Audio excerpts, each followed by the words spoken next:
to the Adderley Effect. I'm Tony Adderley. This podcast is about legacy, the kind you inherit, the kind you build, and the kind you pass on. Today, I'm starting where my story begins, with my mother. She lived a life most people only read about. The life behind the scenes of an NFL Hall of Famer, a Green Bay Packer, a Dallas Cowboy, and a man coached by the legendary Vince Lombardi. But this episode is not about football. It's about the woman who held everything together. Mom, thank you for being here. Thank you.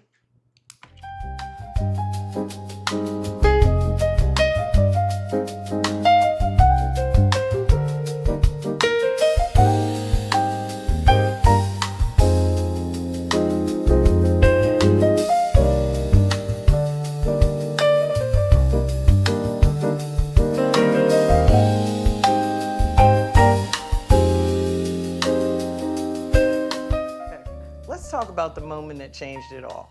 How did you and my dad meet? Well, we met in Pennsylvania, in Philadelphia. His best friend and my best friend were dating, and Joanne was graduating from Cheney State University. And I went up to be there with her mom and dad, and to be at Cheney when she graduated. And they left Joanne and I in Philly because she was staying at the YWCA for about a week until she packed up and got everything in place. And that evening, the first evening, she called her friend, Aubrey, and we met at a place called Club 25, which is in Philadelphia, a private club. And Aubrey had invited her, well, either Herb was there, and introduced me to him at that club. Okay. So, was there anything special that stood out? Did you know right away, like, oh, okay, I like this guy? Oh, sure. First of all, he was tall. He was handsome. Gentle smile and a gentle personality. Great personality. I had no idea who he was. Mm-hmm. He was just a very nice person. Yeah. Okay. So, people know about him, Herb Adderley. I don't think we said it. People know about the championships, the rings, the Hall of Fame, but they don't know what it was like for the woman standing beside him. What was life like back in those days in the 60s, living in Green Bay, moving to Green Bay? Well, if we're talking about Green Bay in the 60s, it was really great for me. My best friend ended up marrying his buddy who played for the Packers, Willie Wood. Sheila was from D.C., and I'd known her for many years. So I had a buddy, and we were always together. We would get up in the morning, laugh, talk. I'd go over to her house, and we would sit and look at the guys through her picture window who were on the practice field. Some of the wives, the black wives, felt that there were some racial tensions between the wives. I never felt that. Everybody was extremely nice to me and Sheila. Matter of fact, Mrs. Lombardi extended herself to the two of us. If you wanted me to expound on that, I will. We can get there in a minute. Okay. But you know what? I do want to back up a little bit because I know the story in between DC and then you going to Green Bay. So I want to back up a little bit and tell me what happened, because it's an interesting story about you not knowing a lot about football and your dad discovering a letter. So I'll let you explain that because that's a funny story. Okay, so it was one Saturday morning. I was in the bed, and my dad was downstairs, and he called frantically for me to come down. When I went down, I wish I had an envelope, because I have some envelopes with the insignia on there of the Packers. And he said, "Barbara, who in the world is this? Who do you know with the Green Bay Packers?" And I said, "The who?" And he said, "The Green Bay Packers." I said, "I don't know," because Herb's name wasn't on the outside. So he gave me the envelope, and I opened it up. I said, "Oh, this is the guy that I met in Philly while I was there with Joanne." And he said, "Well, he plays for Herb Adderley. He plays for the Packers." I said, "Oh, okay." Because I was not a football fan. Matter of fact, I really wasn't a sports enthusiast. I was then attending DC Teachers College, working on my degree in education. and I think that was my focus. So my dad was excited, and I was glad he was excited because he was my dad, and maybe he would approve of this, friendship. Mm-hmm. And it went on from there. Okay. Um, so then we'll move forward to you get married and move to Green Bay. Mm-hmm. And what was it like, again, back to the 60s? Just dealing, I know Coach Lombardi didn't tolerate racism, No. but what was it like being, during that time and living in an area that was predominantly white?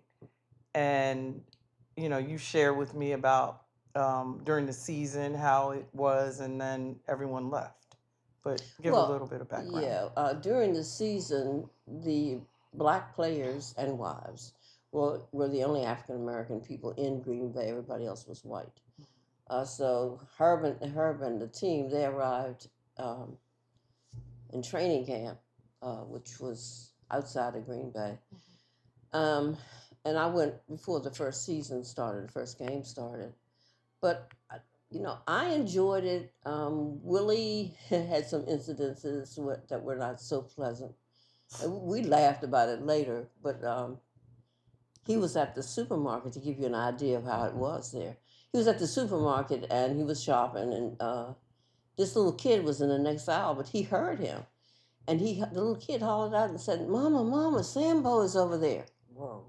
Yeah, it was a whoa. Yeah. And of course, Willie got extremely angry. And we're talking about Willie Wood. Willie Wood, yeah. Okay. He got extremely angry. But we wasn't going to say anything to the kid, but he went into the next aisle and he looked at the mother. I don't think he ever said anything. What he did, if he did, he never told us. But when he told us, we fell out laughing. He never did think it was funny. Mm-hmm.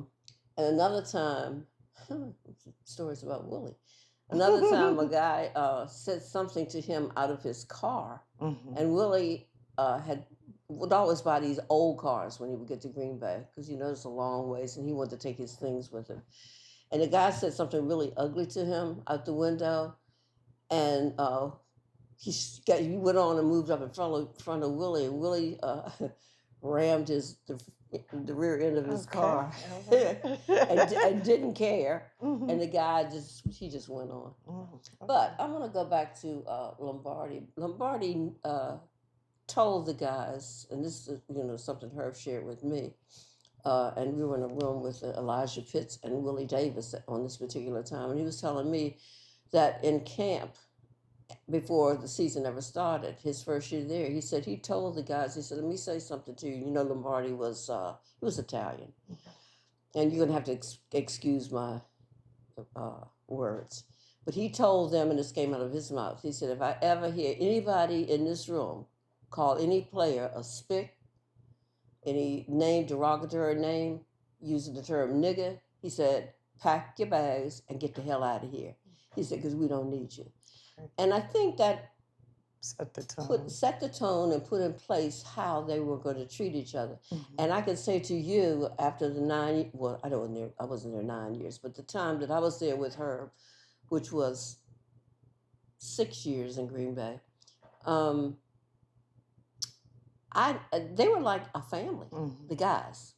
Now, the wives, we weren't as close, but we were close. Mm-hmm. I had some really good friends who happened to be Caucasian. Nishki's wife, Bart's wife, Cherry, Fuzzy Thurston's wife. We were all friendly, Mm-hmm. and we had a good time together. And, I guess those maybe were the three and a couple of others, besides Sheila, that we were friendliest with, including the black wives. Mm-hmm. Yeah. So you would say that his leadership style in that time was unusual. Lombardi. Yeah. Oh, absolutely. Lombardi took no stuff from anything or anybody, Mm-hmm. And speaking of another, I don't know if it's funny or not, but we eat some foods that other people really don't eat Mm-hmm. as much as we enjoy them. Mm-hmm. So Green Bay, of course, they didn't have collard greens and ham hocks and that kind of thing. Mm-hmm. So we would get in the car and we would drive, Sheila and I, and Ruth Pitts, we would drive to Milwaukee Mm-hmm. and shop one day to Mm-hmm. get foods that we like and bring them back. Mm-hmm. Okay. So we'll talk a little bit about football. So on game days, and I don't think I've ever even asked you about this. So on game days, what did you feel, and were you nervous? Were you like, what were your emotions on those days being the wife of an NFL player? Oh, it was You know? exciting. It was exciting. Her was a great player. Mm-hmm.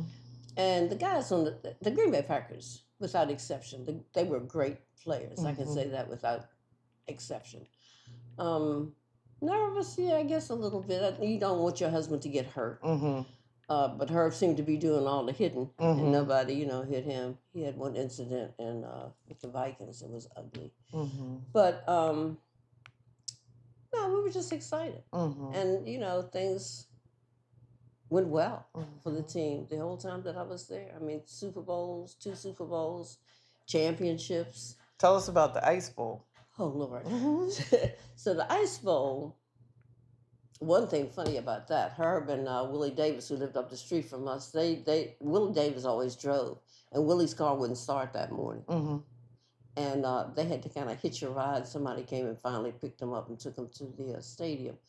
But anyhow, dressing for the Ice Bowl, I put on plastic bags on my feet, socks, boots, of of course everything underneath, then a fur coat, fur hat, and then Sheila and I took sleeping bags and we zipped ourselves up in the sleeping bag and sat on the benches. And when I looked around at one time, a lot of men who had mustaches, they actually had icicles hanging off their mustaches. I couldn't believe it, Mm-hmm. And Herb had a really good.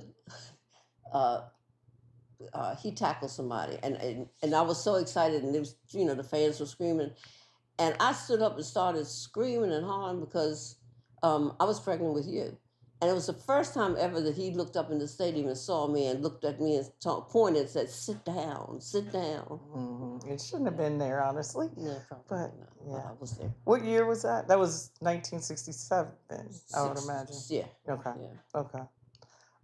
So if you were to say the one thing that you would want people to know about my dad, um, that they don't know, because a lot of things you can Google, AI, we know all those things that you can pull up facts that everyone knows. So what would be one thing you'd say about him as the man that he was, a husband, a father? Like, what would you leave people with? Well, Herb was a very decent person. Mm-hmm. He was a loving person. I mean, we had our issues later on after he stopped playing football because he was going through some challenging times, extremely challenging. He was so good to his family, to his mom and his grandmother who raised him, and he really took care of them until they both passed. When a man takes care of his family, you know that he must be a good man. And he took care of us. I mean, he loved you. I mean, and he never spanked you or really got angry with you. He was just, he was just a good guy, good friend to people too. Very giving. Very giving. And of course, I think anybody that knows us or looked up any history, we were divorced later on. You were older. But we remained friends. And then later, I mean, Herb and I either text or talked every day on the phone, which shows that we were good friends till the last day. So, and before we go, a little more about you, because I think that people don't understand the sacrifice you made. You were in school when you first met him at DC Teachers, is that right? Or minor teachers. Yes. So you were headed toward a career, but you gave it up or put it on hold. So give us a little bit about that before, because it's, I want to highlight you. Well, really, I didn't give it up. I went on to Cheney University once we got married and finished, got my degree. Then I went and got my master's. Matter of fact, I got 2 masters. I wish I'd worked on my doctorate. Even in Green Bay, which was very unusual, and I shared this with somebody who recently is writing a book to talk about the Packer wives. I even did some substitution work in Green Bay I at didn't an know that. elementary school. Okay. Yeah, which was extremely, it wasn't something that you thought that any of us would have done as Black women, Mm-hmm. because there were, as I shared with you before, it was so funny. The first day that I had this class, and it was a third grade class. One little boy, he was so smart, a genius. Mm-hmm. But the parents came that day, and I saw them peeping through the door at me. I guess first of all, it's because I was Black, but secondly, because they knew that I was the wife of a Packer. But they were always so nice. Afterwards, they would be standing outside. They'd be smiling. They would say hello or whatever. So it was great. I enjoyed that. What was your question? Well, I was saying you sacrifice, Oh, but you live such a I didn't, a really great life, and as I tell people, you all provided a great life for me. I really can't look back and say anything was bad or Well, you were a nice kid. You really were. Well, so we're not here to talk about. No. Talk So we joke. I will say this because our private joke with Justice, my daughter, your granddaughter, and I, is about you and your crew. We're all pretty much married or dating professional athletes, mostly NFL players. So we call y'all the original football wives or the original wags, which is funny. But we laugh about that. But your whole crew. I mean, who was your friend group, and who were they married to? Mostly the women, Black women in Green Bay. Sylvia Mackey, who was married to John Mackey. Sample. Oh, of course, Shuggy, Andrea Sample. We called her Shuggy. She was married to Johnny Sample, and we were good friends. We would talk all the time on the phone. Taz Lang, who was the wife of Izzy Lang, and lived in Philadelphia. We used to have a ball. Joan Jenneret, whose husband was Charlie Jenneret, played with the Giants and a couple other teams. Lovely, lovely lady. Yeah.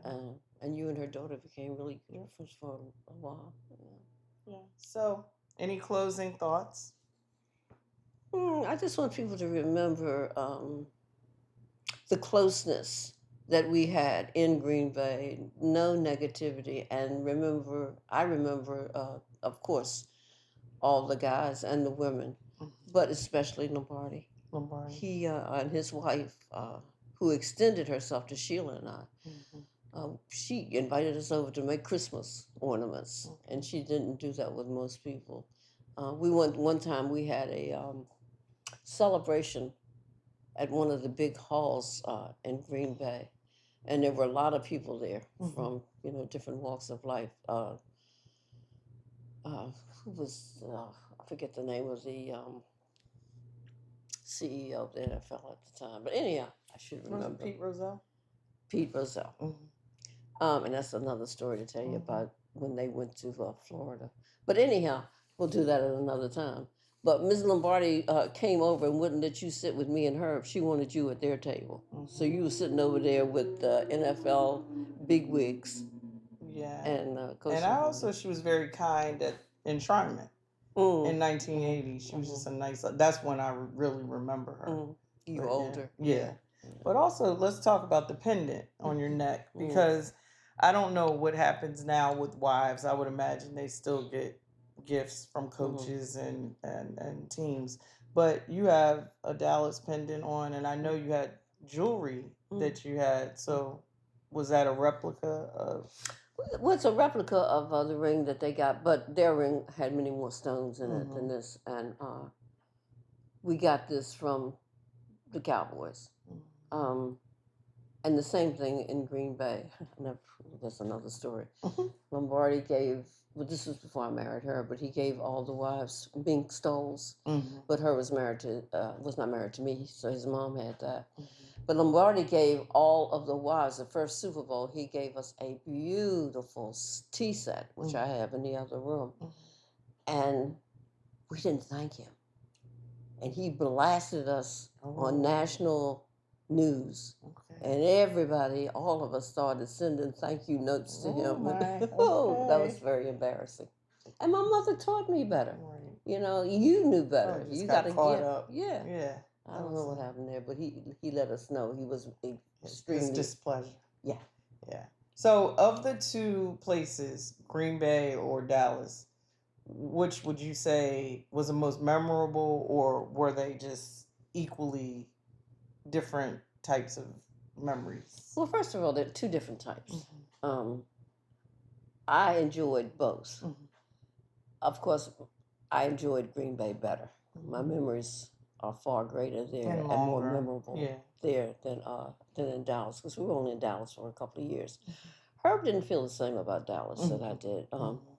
And I don't guess I should talk too much about it. Yeah. And it was more front office. It wasn't the guys. It was more front office. But just your memories. Yeah, but You got I close enjoyed to. it. Yeah, I enjoyed it. We weren't as close. I wasn't as close with the wives there. They didn't extend themselves like they did in Green Bay. A couple of people. Mel Renfro's wife.